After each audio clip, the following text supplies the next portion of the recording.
Hej, velkommen til Netjordmors første videoblog. I dag vil jeg fortælle lidt omkring fødselssmerter, og det vil jeg, fordi det er et emne, som beskæftiger rigtig mange, der er gravide, og rigtig mange, som har født. Mange kvinder oplever at reflektere over deres fødselssmerter, veerne, hvordan reagerede de? Følte de var seje? Følte de var pylrede? Hvordan påvirkede det dem undervejs? Og desværre er der også nogle kvinder, som sammenligner sig. Og det er rigtig vigtigt for mig at fortælle, at det kan man faktisk ikke. Jeg har ikke været med til 2 fødsler, hvor kvinderne reagerede ens på deres smerter.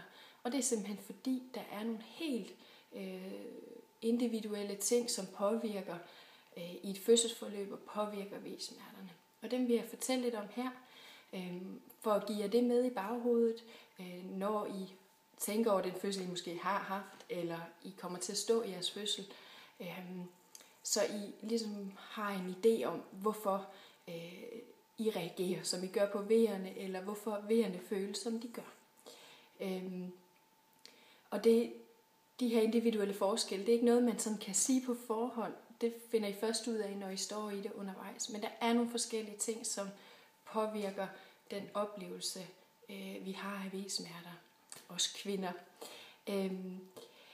Det er nemlig sådan, at vores hjerne opfatter smertesignaler, når vi har V'er, og det kan være meget forskelligt, hvordan hjernen opfatter det. Det kan også være forskelligt, hvor ømme vi er. Nogle kvinder er måske mere ømme på brysterne, og så mindre ømme omkring deres livmodermund, eller omvendt. Vi har måske nogle steder på kroppen, hvor vi registrerer smerte i højere grad end andre steder. Det er jo en faktor, som ikke er til at sige på forhånd. Derudover så er der også noget omkring, hvordan barnet roterer ned under fødslen. Barnet skal jo rotere ned og komme ned igennem bækkenet, og undervejs, det er ikke sikkert, at det bare lige roterer ned efter bogen. Det kan være, at det står og fylder på en uhensigtsmæssig måde, fordi det lige skal rotere rigtigt. Og det kan gøre, at barnet trykker på nogle punkter, så det gør ondt på en anden måde, end det ville gøre, hvis det bare roterede rigtigt ned. Så barnets rotation og vores smerteopfattelse, det er jo helt individuelt fra fødselsforløb til fødselsforløb. Så er der noget psykisk, som spiller ind. Og det er det, der påvirker vores psyke under fødslen. Det er rigtig mange ting, men blandt andet er det fødslens varighed, fødslens længde.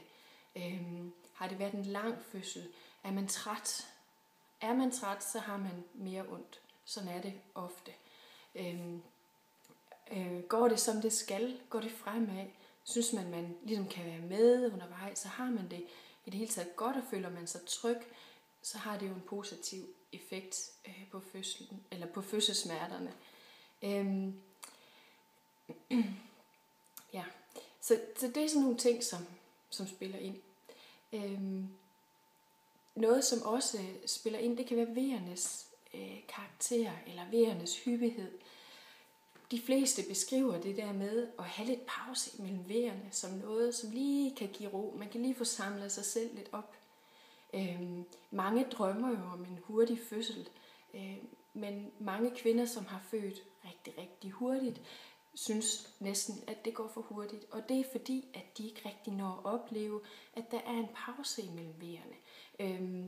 Og det kan være rigtig hårdt og smertemæssigt, fordi man ikke lige når at få det break,